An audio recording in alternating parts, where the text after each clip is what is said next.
Je sais ce que vous allez me dire, Fred, c'est super sympa de nous présenter de gros flagships, mais moi, je n'ai pas 1000 € à mettre dans un smartphone, et tout ce que je veux, c'est un téléphone accessible qui me permette de communiquer avec mes proches, d'aller sur les réseaux sociaux, de faire quelques recherches en ligne, de jouer à Candy Crush et de prendre des photos pas trop dégueu. Eh bien, ça tombe bien, car aujourd'hui, on va parler des Galaxy A52 4G et 5G.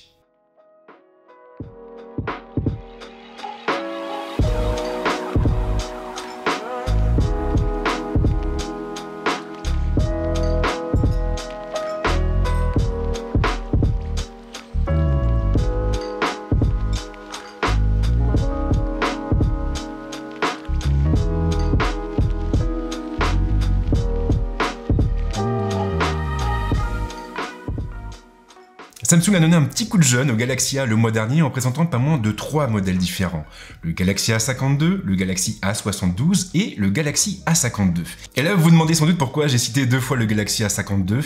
Eh bien, en réalité, c'est assez simple. Ce téléphone se décline en 2 modèles différents. On a d'un côté une version 4G qui est proposée à 379 € et de l'autre une version 5G qui est proposée à 449 €. Et c'est donc de ces 2 modèles dont nous allons parler tout au long de la vidéo. Les Galaxy A52 4G et 5G adoptent un format qui est finalement assez traditionnel, avec des lignes rectangulaires et un bel écran recouvrant toute leur façade. Ou presque. Samsung a en effet conservé des bordures assez marquées autour de leur dalle. Le poinçon habituel répond toujours présent et il est toujours placé au même endroit, soit en haut au milieu de l'écran. Alors je le répète souvent, je sais, mais pour moi il ne s'agit pas forcément du meilleur endroit où mettre une telle pièce. Le poinçon se serait fait davantage oublier en étant placé dans un coin de la dalle. Le dos rappelle furieusement les Galaxy S21, sans pour autant atteindre leur niveau de finition. Sans surprise, le plaque arrière est ainsi entièrement fait de plastique, un plastique noir mat pour les modèles qui m'ont été confiés. Le module pour sa part est de la même couleur, il se rapproche beaucoup de celui des gros flagships de la marque, à une exception près. Il ne se trouve pas dans le prolongement de la bordure et il est directement moulé dans la plaque. Le plastique n'a pas que des fans, c'est indéniable, mais il a tout de même 2 avantages notables, il marque moins que le verre et il est aussi plus léger. Et au final, c'est ça qui surprend le plus lorsqu'on commence à jouer avec les Galaxy A52. Leur poids léger les rend effectivement très agréables à manipuler. Une impression renforcée par une ergonomie toujours aussi bien pensée. Les boutons physiques sont tous regroupés sur la tranche de droite, les 2 boutons du volume étant placés au-dessus du bouton de mise sous tension. Le lecteur d'empreintes n'a pas non plus été oublié, il est directement intégré à l'écran. Je l'ai d'ailleurs trouvé assez rapide et assez précis. Samsung a aussi fait des efforts au niveau de la connectique. En plus du port USB type C, on va trouver une prise casque. Même son de cloche du côté de la trappe des cartes qui pourra accepter au choix 2 nano SIM ou une nano SIM et une micro SD. Autre particularité qui est très importante, les Galaxy A52 sont certifiés IP67. Ils seront donc en mesure de résister à la poussière et à l'eau. Et clairement, c'est rare de voir des constructeurs faire certifier leurs produits sur cette gamme de prix. En raison de leur prix de vente, je m'attendais vraiment à ce que Samsung ait fait beaucoup de concessions sur les Galaxy A52. Mais étrangement, ce n'est pas le cas. Alors bien sûr, ils seront très loin d'égaler les Galaxy S21, mais on trouve quand même de jolies choses. L'écran en est clairement une. En dépit du positionnement tarifaire de ces appareils, leur constructeur les a affublés d'une dalle Super AMOLED. Une dalle magnifique, capable d'atteindre une définition en Full HD+, et proposant en plus un taux de rafraîchissement de 90 Hz pour le modèle 4G, ou de 120 Hz pour le modèle 5G. Une dalle très efficace en multimédia d'ailleurs.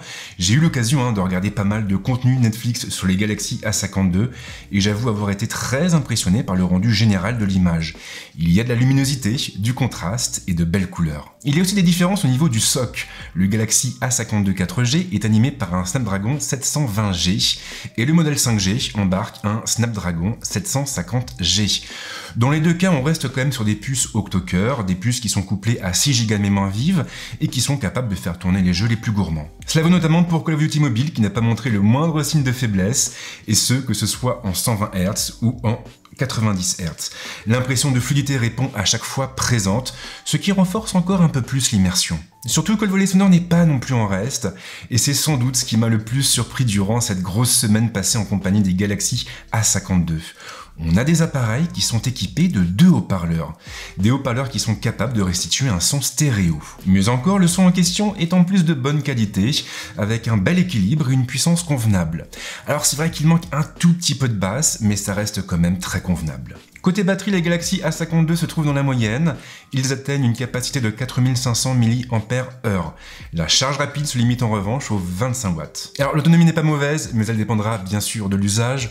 En ce qui me concerne, les Galaxy A52 ont tenu en moyenne entre une journée et une journée et demie. J'ajouterai bien entendu les résultats obtenus sur PCMark en surimpression de la vidéo lorsque les tests seront terminés. Et la 5G alors? Eh bien on sait qu'elle est en train de se développer, on sait qu'elle arrive dans les grandes villes, Paris en fait partie, et on sait aussi que les opérateurs vont de plus en plus miser sur ces offres. Techniquement, elle offrira davantage de débit et elle devrait donc donner vie à de nouveaux usages, notamment pour tout ce qui a trait aux villes connectées ou même encore au cloud gaming. Maintenant, est-ce que ça veut dire que vous en avez besoin tout de suite? Alors clairement, je ne peux pas répondre à cette question à votre place, mais ce que je peux vous dire, c'est que la 4G suffira dans une majorité d'usages. Si vous êtes du genre à traîner sur les réseaux sociaux, à envoyer des photos sur Instagram, à discuter avec vos copains sur Messenger, WhatsApp ou autre, alors il n'y a aucun intérêt à passer sur la 5G aujourd'hui. En revanche, si vous êtes du genre à jouer à Exclude sur votre téléphone, alors clairement il sera préférable de miser sur le modèle 5G. Et le plus difficile finalement va être d'anticiper ces usages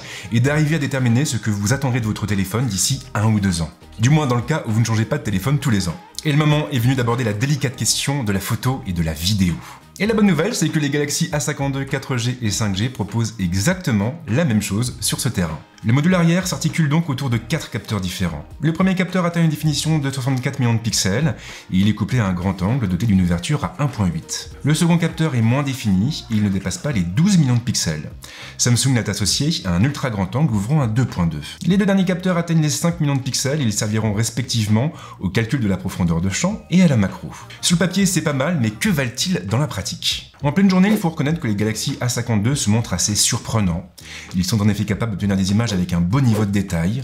La dynamique est des plus correctes, que ce soit dans les ombres ou dans les hautes lumières, et Samsung a surtout su éviter le piège de la sursaturation. Les couleurs sont en effet assez naturelles et j'ai aussi beaucoup aimé la gestion de la profondeur de champ qui permet de bien isoler le sujet. Pour la mise au point en revanche, il sera préférable de se montrer précautionneux et de ne pas trop approcher ces sujets. En soirée, on conserve une qualité d'image correcte et il en va de même lorsqu'on shoot en intérieur, même sans lumière directe. Ces photos par exemple ont toutes été prises dans une chambre dont les rideaux étaient tirés. Il faisait sombre, mais les Galaxy A52 ont quand même su récupérer pas mal d'informations. On saluera aussi la gestion de la montée en sensibilité. Je ne m'attendais vraiment pas à avoir des images aussi peu bruitées. Si vous avez suivi avec attention tout ce qui précède, alors vous savez déjà que les Galaxy A52 embarquent 2 focales principales et qu'ils font donc l'impasse sur le zoom optique. Alors l'ultra grand angle n'est pas mauvais, mais il souffre tout de même beaucoup de distorsion, avec des résultats qui ne sont pas toujours très jolis. Il a en effet tendance à étirer les lignes, mais aussi les traits de nos sujets. S'il sera toujours possible de zoomer, l'agrandissement sera opéré de manière numérique, il sera préférable de s'en passer. On perdra en effet énormément en détail dès le cap du x2 franchi. Côté portrait, il y a du bon et du moins bon. Alors dans l'ensemble, les Galaxy A52 peuvent obtenir de bons résultats, mais il sera préférable de prendre le temps de se poser et d'immobiliser notre sujet.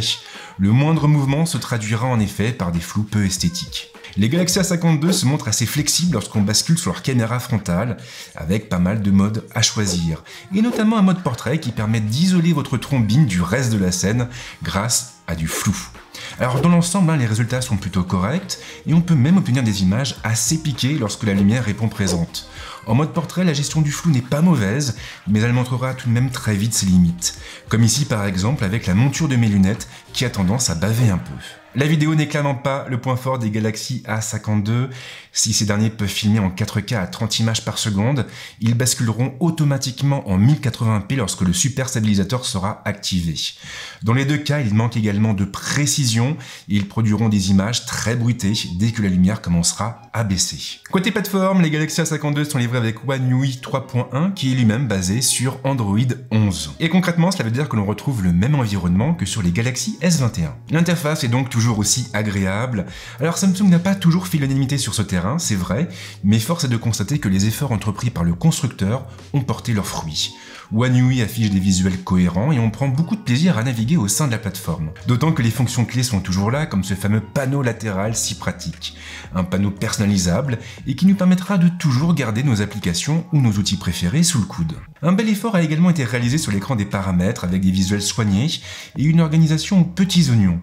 On trouve facilement le réglage dont on a besoin au moment où on en a besoin. Et le seul mot qui me vient en tête finalement lorsque je pense à One UI, eh bien c'est la clarté. Le choc de simplification voulu par Samsung il y a quelques années en arrière a clairement porté ses fruits. One UI possède son identité propre, c'est vrai, mais on est en présence d'une plateforme qui est entièrement tournée vers l'utilisateur, ce qui me semble être le choix le plus judicieux, du moins en matière d'ergonomie. Lorsqu'on est passionné de tech, on a souvent tendance à avoir le regard braqué vers les produits haut de gamme, des produits que finalement nous sommes peu nombreux à pouvoir nous offrir. Et je ne fais pas exception à la règle, après avoir testé des appareils comme le Galaxy S21 Ultra, le Oppo Find X3 Pro ou encore le OnePlus 9 Pro, je m'attendais clairement à m'ennuyer avec les Galaxy A52.